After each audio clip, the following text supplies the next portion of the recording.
जी, अस्सलाम वालेकुम स्टूडेंट्स। हम गैस लॉज पढ़ रहे थे, गैस के मुतालिक जो लॉज हैं हम वो पढ़ रहे थे। तो उसमें हमारा जो तीसरा लॉ है वो है एवोगैड्रोस लॉ। ठीक है, एवोगैड्रोस लॉ को पढ़ने से पहले चंद बातें जहन नशीन कर लें कि हम एवोगैड्रोस लॉ में ना ही टेम्परेचर को डिस्कस करेंगे और ना ही प्रेशर को डिस्कस करेंगे। ये टेम्परेचर और प्रेशर वाला वेरिएबल यहाँ पर कांस्टेंट होगा। ठीक है ना, हमने टेम्परेचर की भी बात नहीं करनी, हमने प्रेशर की भी बात नहीं करनी। अच्छा ठीक है सर, दो वेरिएबल्स की बात नहीं करते तो फिर कौन से दो वेरिएबल्स की बात करेंगे? हम नंबर ऑफ मोल्स के बारे में बात करेंगे और हम वॉल्यूम के बारे में बात करेंगे। ठीक है, अब क्या बात होगी, हम यहाँ पे पहले फिगर देख लेते हैं फिर एवोगैड्रोस लॉ को डिस्कस करते हैं। सपोज मेरे पास एक कंटेनर है जिसमें ये गैस के मोल्स पाए जाते हैं।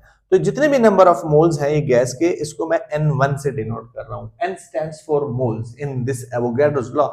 मैंने इसलिए लिखा है कि मोल्स को हम N से डिनोट कर रहे हैं एवोगैड्रोस लॉ के अंदर। तो आप देखें कि जितने भी नंबर ऑफ मोल्स हैं उनको हमने N1 कह दिया है और ये इसका वॉल्यूम उसको V1 कह दिया है। ठीक है, अब सपोज नंबर ऑफ मोल्स ज्यादा हो रहे हैं, तो जब नंबर ऑफ मोल्स ज्यादा होंगे किसी गैस के तो उसका वॉल्यूम भी ज्यादा होगा। बात समझ आ रही है? तो जब यहां पर वॉल्यूम नंबर ऑफ मोल्स कम थे तो वॉल्यूम कम था। यहां पर देखें number of moles N2 and in second जो मोल हमारे मोल्स ऑफ गैस है N2। तो यहां पे देखिए मोल्स ज्यादा हुए तो वॉल्यूम यानी V2 ज्यादा हो गया। तो क्या बात समझ आ रही है कि एक चीज मोल्स कम थे, वॉल्यूम कम था, मोल्स ज्यादा हुए, वॉल्यूम ज्यादा हुआ। एक चीज कम थी दूसरी भी कम, एक चीज ज्यादा हुई दूसरी भी ज्यादा हुई।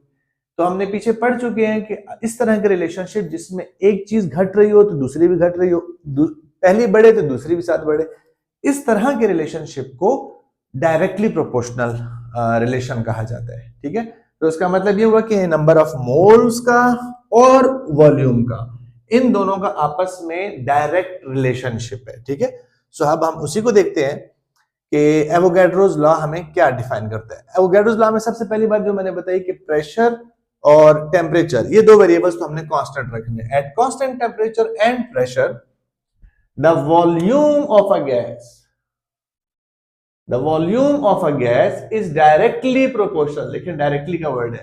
ठीक है, the volume of a gas is directly proportional to the number of moles।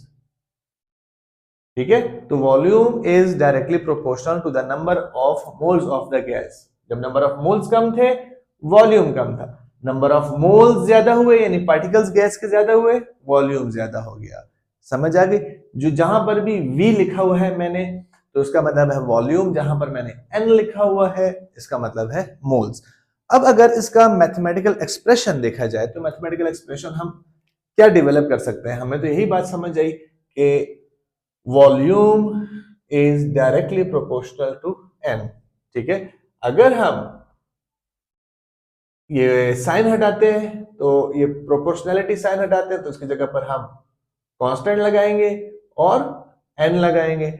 हमें पता है कि यहाँ पर ये N, अच्छा ये मैं आपको बता देता हूं कि जो K है, K इज एक्चुअली कांस्टेंट। ठीक है, और N का मतलब होता है मोल्स। तो हमारे पास यहां पर देखें कि ये वॉल्यूम है और यहां पर के, और ये N इधर मल्टीप्लाई हो रहा है, इस तरफ आएगा तो क्या हो जाएगा? डिवाइड हो जाएगा। ये K is equal to constant, K actually constant है और हमारे पास जो रिलेशनशिप बन रही है वो ये बन रही है। तो एवोगैड्रोस लॉ की जो रिलेशनशिप हमारे पास डेवलप होती है वो ये है कि V over N is equal to constant. I hope so आप लोगों को अच्छे तरीके से समझ आ गया होगा। और अगर कोई चीज समझ नहीं आए तो आप कमेंट में पूछ सकते हैं। मैं अपनी तरफ से तो फुल कोशिश करता हूं कि मैं उस तरह वो जो एक एजेड टीचर्स होते हैं, और वो देखिए मुझसे वो वाले टीचर नहीं बना जाता। मैं उन टीचर्स की डिसरिस्पेक्ट नहीं करता कि जो चश्मे लगाए होते हैं, चिपकू बाल रखे होते हैं और वेस्ट कोट पहना हुआ होता है और हाथ में फाइल पकड़ी हुई होती है, और वो, तो मुझसे उस तरह के टीचर बना नहीं जाता। मैं जरा बहुत खुला डुला किस्म का इंसान हूँ।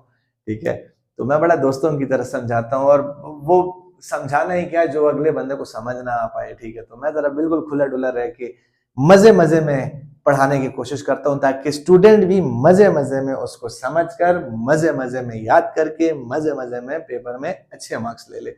ठीक है। So this is all about the Avogadro's law. सीधी सी बात है कि भाई हमने टेम्परेचर और प्रेशर को नहीं छेड़ना, ये कांस्टेंट रहेंगे। इनके कांस्टेंट रहते हुए अगर हम बात करें तो जितने भी नंबर ऑफ मोल्स होंगे वो डायरेक्टली प्रोपोर्शनल होंगे वॉल्यूम के। अगर हमने मोल्स कम है तो वॉल्यूम देखें कम हो गया, अगर मोल ज्यादा हो गए तो वॉल्यूम ज्यादा होगा, और उसको फिर हमने मैथमेटिकली यहाँ पर एक्सप्रेस किया, और ये हमने एक्सप्रेशन डेवलप की एवोगाड्रोस लॉ की। आई होप सो आपको समझ आ गया होगा। ठीक है, थैंक यू सो मच।